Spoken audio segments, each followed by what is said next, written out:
if you are new here and if you're returning for another video, thank you, thank you, thank you. You guys are all so appreciated.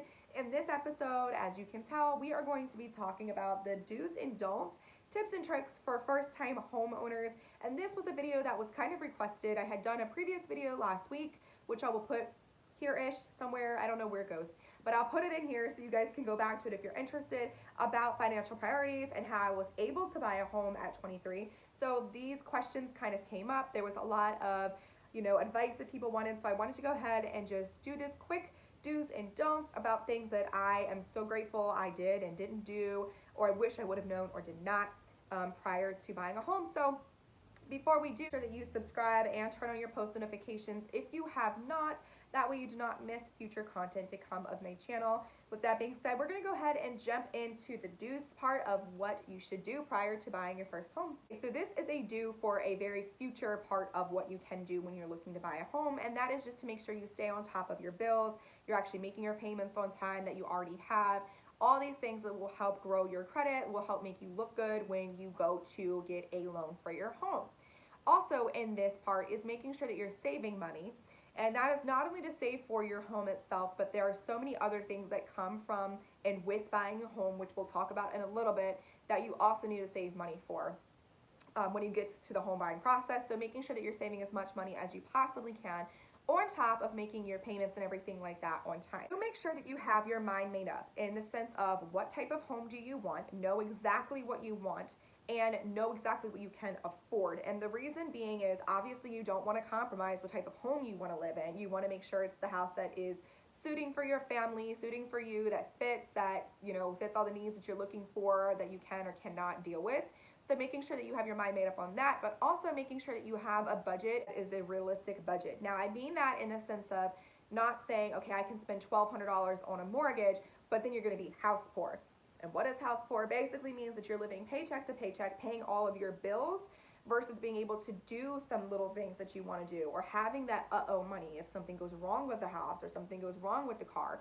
So making sure that you are kind of lowering what you can afford, because then you're only going to be paying your mortgage and your bills.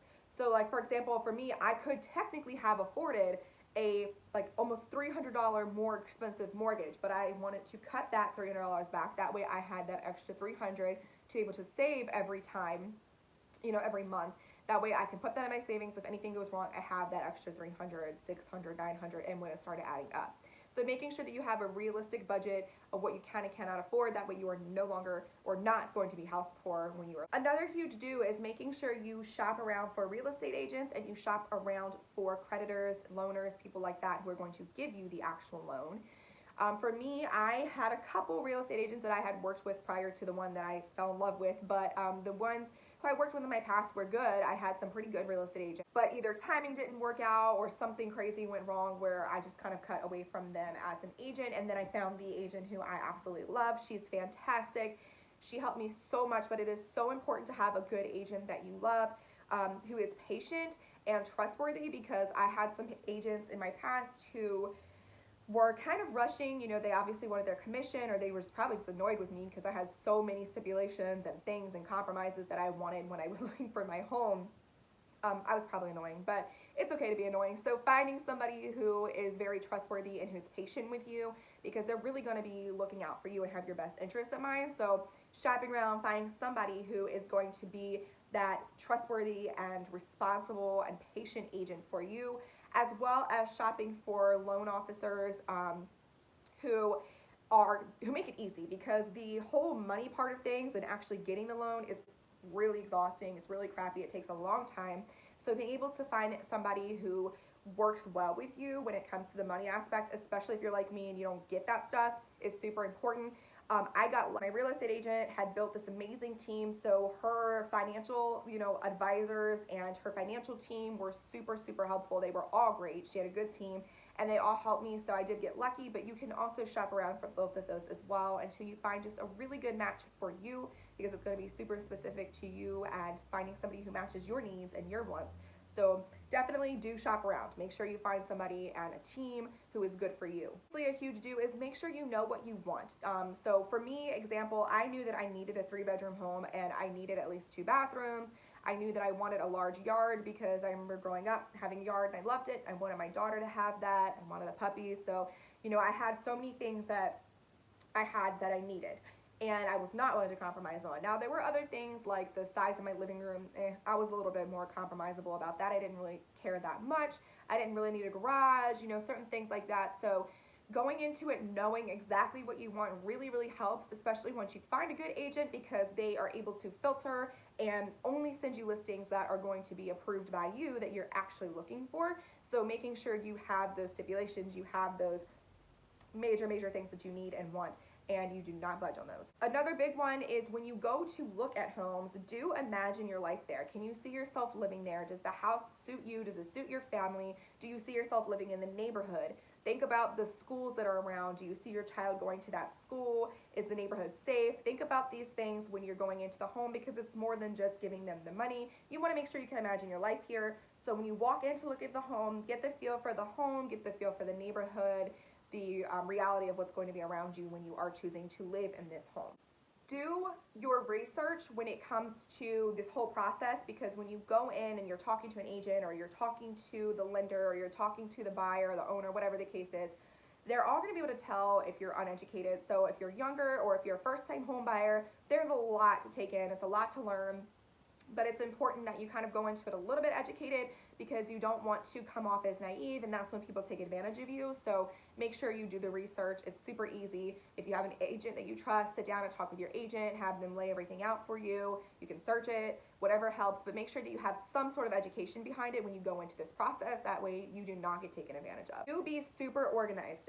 When you get to the point of making the bid on the house and it's accepted, from that point is when they're going to ask you for all of your paperwork. And I mean basically everything but blood and your firstborn child. So they're going to ask you for your social, your birth date, your high school transcripts. They're going to ask you for your annual income, your previous tax returns. They're going to ask you for your bank statement. They ask you for everything. I think for me it was like the last 2 or 3 years, but that always just depends on what they need. So making sure that you're super organized, you have all that paperwork. Again, finding an agent who you trust and who is able to educate you in that way you know what to start preparing for when you find that perfect home, having all that information organized in one safe place where you can either fax it over, deliver it to the loan officers, whatever the case is. Just making sure you're super organized with all. A big one is on top of making sure you're saving that money, which we talked about in the beginning. So saving the money means saving the money for the down payment, for your closing costs, but there's also other things like a home inspection. So when you purchase or when you put a bid on a home and you like the home and the bid is accepted by whoever is accepting it, whether it's the bank or whatever the case is, an inspector then has to come out and inspect your home, make sure it is worth what you put the bid in on. So it's some long, complicated reasoning, but basically that's why. They come out, they check all of your sockets, they check for mold, they check for water damage, they check your roof, they check everything you can think about, which is great, but it's also costly. So for me, I know I think inspection was like $750, so almost another $1,000 on top of having to have your closing cost, which is basically a down payment on the home. Now that is another due in here. So on top of saving the money and having all this prepared, one thing that you can do is you can ask the lender, you can ask the seller, you can ask the bank if they will pay closing costs for you. Some agencies will. A lot of like individual sellers will if they're selling the home on their own without going through a bank. But I know for me, for example, I was looking for foreclosures. So because of the foreclosure, the bank who was selling the home would not do the selling costs. They refused to do it. So I did end up having to have the closing costs when I came to the bank. I had to have the $5,000 down for them. So, you know, that's where that understanding, being educated comes in, because my agent was like, here's what you're gonna need. And I always asked her to kind of like highball it. So tell me what the worst case scenario was. That way I had the most money saved up, and that helped. She was really helpful with that. So making sure that you are saving the money, but also asking the banks, asking the agencies, can they help with closing costs? So one of the other do's with that is just knowing that you can compromise, so definitely do. Whatever you're uncomfortable with, whatever is a little bit too far reach for you, or is too far of a reach, you are always able to just kind of compromise and try to see what the seller or what the bank will do for you in order to make you a little bit more comfortable with that sell. So those are my list of do's. Now my list of don'ts, the huge one is do not go out and get a line of credit. So don't go to the jewelry store and apply for a credit card. Don't go to a car dealership and try to get a new car. Don't get a huge loan. Don't do anything significant when it comes to getting new credit. And the reason is because it's going to hit your credit score. And the people who are trying to give you a huge loan for a house are going to see that you're out here running credit, running credit, running credit. For one, it doesn't look responsible. And for two, it hits your credit score. So of course you're going to drop, you know, either 10 or hundreds of points in your credit, which will then affect if they can even give you the loan in the first place. So don't touch your credit. Now, the even crappier part about that is you cannot pay your credit off. So if you've already made a bid on a home, the minute you see a home, you make a bid on it is when they start tracking you. So the minute they accept your bid, you can't do anything until you close on your home, basically. Don't do anything. But as far as credit goes, they do not want to see you pay off your credit because, like I mentioned in my last video, if it's a long line of credit that is helping you grow your credit and you pay it off, they're going to, one, not be able to see how long you've been tracking this credit. And for two, when you pay off credit, listen to this, it messes up your credit. So you're going to drop a couple points or hundreds of points. For example, when I paid my house for the first payment, my credit score dropped like 110 points. It's ridiculous. But of course it does go back up after you make your next payment. However, if you're in the process and you go ahead and you pay off your credit in the process of trying to get your home and try to get your loan, it's going to drop your credit significantly and it's cutting off that credit line. So just don't do it. Leave it alone. Again, these two things that I just mentioned are definitely going to be mentioned by your real estate agent, but ask about those. Ask about credit, ask about what you can and cannot do because they're going to exaggerate. Don't touch it at all. Good or bad, don't do it. That's similar to that is do not switch jobs. Don't do anything significant like that because again, they need to see that longevity. They need to see your responsibility with the position. The loan officers do typically call your HR department. They ask how long you've been there, what you've been doing, you know, good, bad things about you. So making sure that you're staying with this job, again, until you get your home, then you're more than welcome to do whatever the heck you want. But in the process, while they are tracking you, do not get a new job. Do not make any major changes to your life during that time. It can suck, but the patience will be key in making sure you get your home. Do not count on quotes you see online. So for things like Zillow or Realtor.com, whatever the case is, don't count on those things because for one, they're really inaccurate. And if you notice on Zillow, it'll say your house payment is going to be $675. But if you scroll down, it'll say if you put $25,000 down. Who has $25,000 just sitting around? Not most of us, right? So that $600 payment is not reality. It's going to be more like $1,200 unless you put the 20 grand down. So not counting on those. Also with Zillow, it's really unreliable because I did find out in the house buying process that Zillow does not update their listings. So some of those houses have already been purchased, some of them have gone up, some of them have gone off the market, whatever the case is. So I really wouldn't even tend to look at Zillow because you kind of get your hopes up for no reason. It's just not realistic. Realtor.com is a little bit better, but the reason I suggest a real estate agent is because they have an exclusive awesome thing, which is a website basically just for who they're working with, where they'll go in, they'll put your budget, they'll put what you want as far as like the housing needs, and they will send you listings every single week, sometimes even daily, that have what you need. And they're not unrealistic ones that are already off the market. They are actually genuinely on the market. They have the genuine price range. They have the do's, the goods, and the bad things about the house. And then they also have it where it shows if it's pending a bid already or if it's going off the market. So I really suggest an agent for that as well because they will be able to give you that all-exclusive package type of thing where you're not going to get that just on Realtor.com or Zillow, whatever the case is. So I would stay away from those. Just go ahead and find your agent. Super, super, super easy. Don't accept money. And this one's hard because sometimes, you know, our families want to help us with the down payment. They want to help us with closing costs, but you can't accept it and it's really crappy. You know, you can't just give cash. Your family can't do that because, again, that is money that they can't track. So the loan officers need to be able to track your budget, track your money that you're making annually so they can see, okay, this person can actually afford this payment. But if you're getting random lump sums of money, that's not reliable money. It's not always coming in, so they're not going to be able to track it. The only exception to this is that the agents will take a gift, and that is kind of a complicated problem, or series, I should say, where basically if your family wanted to give you $5 grand, they would need to write it on a check. And they would need to say it's a gift for your mortgage, and they would have to then deposit into your bank. You would have to find the check from your bank that shows it was cleared as a gift. Then your family also has to go into their bank statement and say that it was cleared out of their bank as the gift. So it's kind of complicated, super annoying. I skipped that. I just saved the money for the closing costs, and then when my family wanted to help me, They gave me a little bit of money. I just kept it for afterwards. I didn't put it in my bank. I didn't do anything with it. I kept it for afterwards, and I used it for a payment for my mortgage.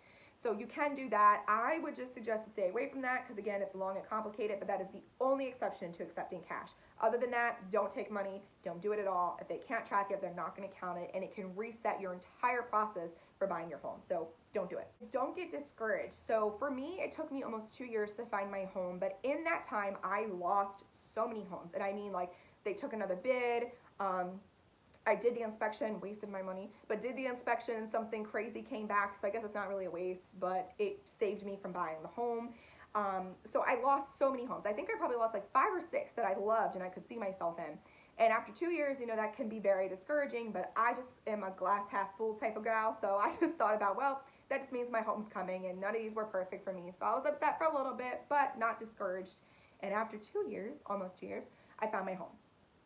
So knowing that that's the reality, you're going against other bidders, you're going against people who want the home, you're going against people who are going to do more. Something crazy might happen where the inspector comes back and finds black mold throughout the house. You want to pull out of that. You don't want to have to deal with that. That's even more of an expense than you already have on top of trying to make sure you can afford the house, right? So certain things are okay to pull out of.